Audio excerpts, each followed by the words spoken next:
ഇസ്രായേലും ഇറാനും തമ്മിലുള്ള വലിയ യുദ്ധം ഒരു വെടിനിർത്തലിൻ്റെ ഘട്ടത്തിൽ എത്തി നിൽക്കുന്ന ഈ സാഹചര്യത്തിൽ ഇറാനിൽ വമ്പൻ നടപടികളാണ് ഇറാൻ ഗവൺമെൻറ് സ്വീകരിച്ചു വരുന്നത്. എന്താണ് നടപടികൾ എന്നല്ലേ നമുക്കറിയാം. ഇറാനിൽ ഒരു ഇല അനങ്ങിയാൽ അത് ഇസ്രായേൽ അറിയുന്ന സാഹചര്യമാണുള്ളത്. കാരണം ഇറാനിലെ പല മേഖലകളിലും ഇസ്രായേലിൻ്റെ ചാരന്മാരുണ്ട് എന്നുള്ളതാണ് പ്രധാനപ്പെട്ട കാര്യം. ഇറാനിലെ ഉദ്യോഗസ്ഥർ തന്നെയാണ് ഇസ്രായേലിൻ്റെ ചാരന്മാരായിട്ടും പ്രവർത്തിക്കുന്നത് എന്നുള്ളതാണ് ഇതിൽ നമ്മൾ എടുത്തു പറയേണ്ട ഒരു വസ്തുത എന്ന് പറയുന്നത്. എന്തായാലും അങ്ങനെയുള്ള ഇസ്രായേലി ചാരന്മാർക്ക് ഇറാനിൽ വലിയ രീതിയിൽ പണി കിട്ടുന്നു എന്ന റിപ്പോർട്ടുകളാണ് പുറത്തു വരുന്നത്. അവരെ ഇപ്പോൾ വധിക്കാനുള്ള നടപടിയാണ് ഇറാൻ സ്വീകരിച്ചു വരുന്നത്. എല്ലാവരെയും കണ്ടുപിടിച്ച് ഏതൊക്കെ മേഖലകളിൽ ഈ ചാരന്മാർ ഇസ്രായേലിൻ്റെ ഉണ്ടോ അങ്ങനെ സമസ്ത മേഖലകളും അരിച്ചു പിറക്കി ഈ ഇസ്രായേലി ചാരന്മാരെ പിടികൂടി അവരെ വധിക്കാനുള്ള നീക്കമാണ് ഇപ്പോൾ ഇറാൻ നടത്തുന്നത് എന്ന റിപ്പോർട്ട് പുറത്തു വരുന്നു.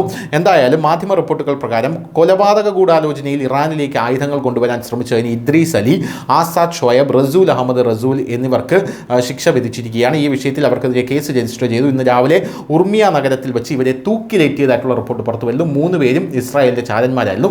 700 പേരെ അറസ്റ്റ് ചെയ്തിട്ടുണ്ട് എന്നുള്ള റിപ്പോർട്ടുകളാണ് ഇപ്പോൾ പുറത്തു വരുന്നത്. ചാരവൃത്തിക്ക് ഇനി വധശിക്ഷയായിരിക്കും ഇറാൻ നൽകുക എന്നാണ് എല്ലാം സൂചിപ്പിക്കുന്ന റിപ്പോർട്ടുകൾ പലതും. തുർക്കി അതിർത്തിയോട് ചേർന്നുള്ള വടക്ക് പടിഞ്ഞാറൻ ഇറാനിയൻ നഗരമായിട്ടുള്ള ഉർമിയയിലെ ഒരു ജയിലിൽ നിന്നാണ് 3 പ്രതികളുടെയും ചിത്രങ്ങൾ പുറത്തു വന്നത്.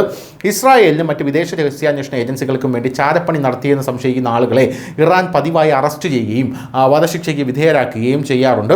എന്തായാലും 12 ദിവസത്തിലുള്ള വലിയ രീതിയിലുള്ള ഒരു ഓപ്പറേഷനിൽ ഇറാൻ കണ്ടുപിടിച്ചത് 700 ചാരന്മാരെയാണ് ഇസ്രായേലിൻ്റെ. ഈ 700 പേരെയും അറസ്റ്റ് ചെയ്തിട്ടുണ്ട് എന്ന റിപ്പോർട്ടുകൾ പുറത്തു വരുന്നു.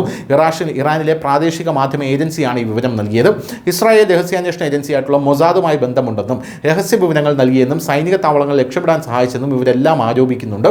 ഇവരെല്ലാം ചോദ്യം ചെയ്തു വരികയാണ് എന്നുള്ള റിപ്പോർട്ടുകളും ഇപ്പോൾ പുറത്തു വരുന്നുണ്ട്. News desk, news India Malayalam.